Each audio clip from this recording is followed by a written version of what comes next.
Hello guys, welcome to our channel track anime, যেখানে আজকে আমরা দেখব ব্লু বক্সের এপিসোড 15। এপিসোডের শুরুতেই একটা তারিখ উল্লেখ করা হয়, যেটা হলো 26শে আগস্ট। আজ চিনাসু সেনপাইয়ের জন্মদিন। তার সব বন্ধুরা থেকে জন্মদিনের শুভেচ্ছা জানায় এবং উপহারও দেয়। আর এই উপহারগুলো পেয়ে চিনাসু সেনপাই তো খুবই খুশি হয়। এদিকে তার বন্ধুরা মজা করছে, আর অন্যদিকে তাইকির অবস্থা বেশ খারাপ, কারণ সে কোনোভাবেই ভেবে পাচ্ছিল না যে চিনাসুকে উপহারে কি দেওয়া যায়। তার কিছুই মাথায় আসছিল না, এমনকি কেউ তাকে সাহায্য করতে পারছিল না। কিন্তু হঠাৎই তাইকি বলে ফেলে, ইন্টার হাই ম্যাচ হারার কারণে চিনাসু সেনপাই অনেকদিন ধরেই মন খারাপ করে আছে, হয়তো বড় কোনো সেলিব্রেশন করার দরকার নেই। তখনই কেউ দেখিয়ে দেয় যে চিনাসু তার বন্ধুদের সঙ্গে খুবই আনন্দ করছে, আর তাইকির এটা দেখে আর কিছু বলার থাকে না। ঠিক তখনই সেখানে হিনা এসে হাজির হয়। তাকে দেখে তাইকি একটু চুপ থাকে, আর তারপরে বলে, তুমি কি আমার সঙ্গে একটু বাইরে গিয়ে কথা বলতে পারবে? তোমার সঙ্গে কিছু দরকারি কথা ছিল আমার। হিনার এতে কোনো আপত্তি ছিল না। তারা দুজনে জিম থেকে বেরিয়ে আসে, আর এই সময় হিনা মজা করে বলে, তুমি আমার সঙ্গে আবার উল্টোপাল্টা কিছু করতে চাইছো না তো? আর এটা শুনেই তাইকি রেগে যায়, আর তখন বলে, তুমি নিজেই বলেছিলে যে আমি এখনই তোমাকেই কোনো উত্তর দিতে বাধ্য নই। আমি চিনাসু সেনপাইকে পছন্দ করি, আর তার জন্য আমি আমার সেরাটা দিতে চাই। এতে তোমার কোনো আপত্তি নেই তো? হিনা হেসে বলে, অবশ্যই না। আমি তো আগেই জানতাম যে তুমি ওকে পছন্দ করো, আর তার জন্য তুমি নিজের সেরাটাই দাও। এই কথা বলেই হিনা চলে যায়। অন্যদিকে কিও এই পুরো ঘটনাটি শুনে ফেলে। সে মনে মনেই ভাবে, এটা তো একদমই ঠিক হচ্ছে না। এরপরে আমরা চিনাসু সেনপাইকে দেখতে পাই। সে তখনও প্র্যাকটিস করছিল। তার কোচ তার উপর খুবই কঠোর ছিল। এই বিষয়টি তার বন্ধুরাও লক্ষ্য করে। কোচের কঠোর হওয়ার কারণ হলো, তৃতীয় বর্ষের খেলোয়াড়রা দল ছেড়ে দিয়েছে। এখন চিনাসু দলের সহ অধিনায়ক। যখন এই খবরটি সবাই জানতে পারে, সবাই খুবই খুশি হয়, কারণ চিনাসু এই পদটির যোগ্য। কিন্তু তার এক বন্ধু তাকে প্রশ্ন করে, তুমি কি ঠিক আছো? কারণ তুমি তো এই দায়িত্ব ঠিকঠাকভাবে সামলাতে পারো না। চিনাসু তাকে মনে করিয়ে দেয় যে গত সেমিস্টারে সে দল নেতা ছিল। এটা শুনে তার বন্ধু বলে, ও সমস্ত আমাকে বলে লাভ নেই। ওটা তোমাকে জোর করে করা হয়েছিল। তুমি স্টোন পেপার সিজারে হেরে গিয়েছিলে তাই। চিনাসু তার এই কথাটি মেনে নেয়, আর স্বীকার করে যে হ্যাঁ, এই কাজে চাপ তো আছে, কিন্তু আমি এই দলটাকে অনেক ভালোবাসি, তাই কোনো সমস্যা নেই। দলের সবাই তাকে উৎসাহিত করতে থাকে। এরপর সন্ধ্যার সময় যখন চিনাসু একাই প্র্যাকটিস করছিল, সে তখন অনেকগুলো শট মিস করছিল। আর তখন এক ব্যক্তি পেছন থেকে এসে বলে যে জিম এখনই বন্ধ হয়ে যাবে।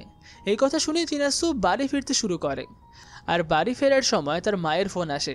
ফোন ধরতেই তার মা চিৎকার করে তাকে জন্মদিনের শুভেচ্ছা জানায়।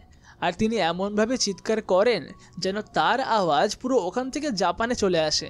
চিনাসু কিছুটা অবাক হয়, আর তার মা জিজ্ঞাসা করে, তোমার কি মন খারাপ নাকি? চিনাসু উত্তর দেয়, না না, একদমই না। আমাকে তো দলের সহ অধিনায়ক বানানো হয়েছে। তার মা এই ঘটনা শুনে খুবই খুশি হয়, কিন্তু চিনাসু স্বীকার করে, আমার মনে হয় যে আমি এই দায়িত্বের যোগ্য নই, কারণ আমার তো বেসিক স্কিলেরই অভাব আছে।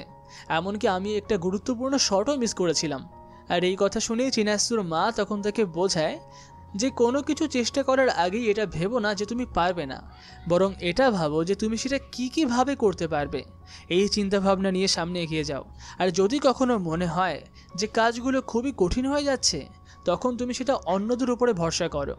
এই কথাগুলো বলার পরেই চিনাসুর মা ফোন কেটে দেন। আর মায়ের কথা শুনে চিনাসু বেশ অবাক হয়।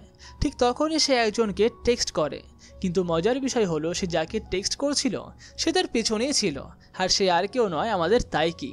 তাইকিকে দেখে চিনাসু সেনপাই তো অবাক হয়ে যায়। তাইকি তখন অপ্রস্তুতভাবে ব্যাখ্যা করতে শুরু করে যে না না, তুমি ভুল ভাবছো, আমি তোমাকে ফলো করছিলাম না। আর এরকম কিছুক্ষণ অদ্ভুত নীরবতা থাকার পরে চিনাসু সেনপাই তাইকিকে জানায় যে আমাকে কোথাও যেতে হবে। এরপরে আমরা দেখতে পাই তারা দুজন ট্রেনে চেপে রওনা দেয়। তারা পৌঁছে যায় সমুদ্র তটে, আর সমুদ্র দেখে চিনাসু সেনপাই খুবই খুশি হয়ে যায়। সে জলে নেমে খেলা করতে শুরু করে, আর তাকে এত আনন্দ করতে দেখে তাইকিও খুবই খুশি হয়। সে তাকে জয়েন করে এবং তারা একে অপরের দিকে জল ছুটতে থাকে। কিন্তু খেলার মাঝেই তাইকির নজরে পড়ে চিনাসু সেনপাইয়ের পায়ে। সে দেখে যে পায়ে তার সেই ব্যান্ডটি নেই। চিনাসু সেনপাই তাকে জানায় যে ব্যান্ডটি হয়তো ভেঙে গেছে, কারণ আমি অনেক বেশি ইচ্ছা করে ফেলেছিলাম। এদিকে আবহাওয়াও এখন খুবই খারাপ হতে থাকে।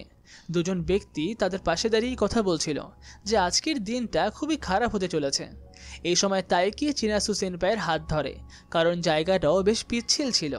তবে হিরো হতে গিয়ে সে নিজেই পড়ে যায়, তার পুরো জামা কাপড় ভিজে যায়, আর অতিরিক্ত কোনো পোশাক না থাকায় সে জিমের পোশাক পরে। এদিকে তাইকি তার ব্যাগ থেকে একটা কেক বের করে, যেটা ছিল চিনাসু সেনপাইয়ের জন্মদিনের উপহার। কেকটির মধ্যে 17টি মোমবাতি ছিল, কারণ চিনাসু সেনপাই এই বছর 17তে পালিয়েছে। কেক দেখে চিনাসু একটু অবাক হলেও সে খুবই খুশি হয়। আর কেক কাটার আগে তাইকি একটা বেসুরো গান গাইতেও শুরু করে। যদিও গানটা বেসুরো ছিল, তবুও চিনাসু সেনপাই সেই গানটা শুনে খুবই এনজয় করছিল। এরপর তারা কেক কাটে এবং মজা করে খায়। আর কিছুক্ষণ পরের দৃশ্যে আমরা দেখি যে ভারী বৃষ্টি শুরু হয়ে গেছে, যেরকম আগের দুজন লোক আলোচনা করছিল। তারা ভিজতে ভিজতে স্টেশনে পৌঁছায়, কিন্তু এখানেই তাদের সমস্যার সমাপ্তি নয়। তারা জানতে পারে যে ভূমিধসের কারণে ট্রেন সব বাতিল হয়ে গেছে। আর এই পরিস্থিতিতে চিনাসু আর তাইকি আর বাড়ি যেতে পারে না, তাই তাদেরকে এখন আজকে রাতে এখানেই কোনো রুম ভাড়া নিয়ে থাকতে হবে। তাই ওরা কোনো রকমের দেরি না করে সেটাই করে। আর এখন সৌভাগ্যবশত তাদেরকে একটা রুমেই থাকতে হয়, কারণ এখন শুধুমাত্র একটা রুমই খালি ছিল। আর তাইকি এই সময় তার মাকে ফোনে পুরো ঘটনাটি জানিয়ে দেয়। তবে সে তার মাকে জানায় না যে সে চিনাসুর সঙ্গে একা রয়েছে। সে বলে যে সে তার বন্ধুদের সঙ্গে রয়েছে। আর ফোন কাটার পর তাইকি ভাবে চিনাসু সেনপাইয়ের সঙ্গে রুম শেয়ার করাটা কতটা অবাস্তব একটা ব্যাপার। আর এরপরে যখন চিনাসু ঘরে ঢোকে, সে চিনাসুর দিকে তাকিয়েই থাকে। অন্যদিকে চিনাসু সেনপাই অনেকগুলো বোর্ড গেম নিয়ে এসেছিল।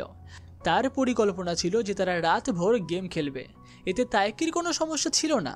তারা গেম শুরু করতে যাচ্ছিল, এমন সময় চিনাসুর বন্ধুর একটা ভিডিও কল আসে। ভিডিও কল দেখে তাইকি একেবারেই আতঙ্কে অবস্থা খারাপ হয়ে যায়। সে টেবিলের নিচে লুকিয়ে পড়ে। আর চিনাসুর বন্ধু তাকে জন্মদিনের দ্বিতীয় শুভেচ্ছা জানায় এবং তাকে মোটিভেট করতে থাকে, কারণ সে ভেবেছিল যে চিনাসুর মন হয়তো খুবই খারাপ। কিন্তু সেই এখন চিনাসুর সঙ্গে কথা বলেই বুঝতে পারে যে চিনাসুর মন আদৌ খারাপ নেই, সে এখন স্বাভাবিক হয়ে গেছে। আর তার বন্ধু তার ইউকাতার বিষয়ে জানতে চায়। চিনাসু তার বন্ধুকে জানায়, আমি সবসময় তো দুঃখে থাকতে পারি না। সে এটাও বলে যে আমি আমার পরিবারের সঙ্গে একটু বাইরে বেরিয়েছি। এই কথা শুনে তার বন্ধু বলে, আমার মনে আছে যখন তুমি ফায়ারওয়ার্ক ফেস্টিভ্যালে ইউকাতা পড়তে পারোনি, তখন তোমার খুবই মন খারাপ হয়েছিল। আমি তো খুব খুশি যে তুমি এবার ইউকাতা পড়তে পেরেছো। চিনাসু মৃদু হেসে বলে, এমন কিছুই ছিল না।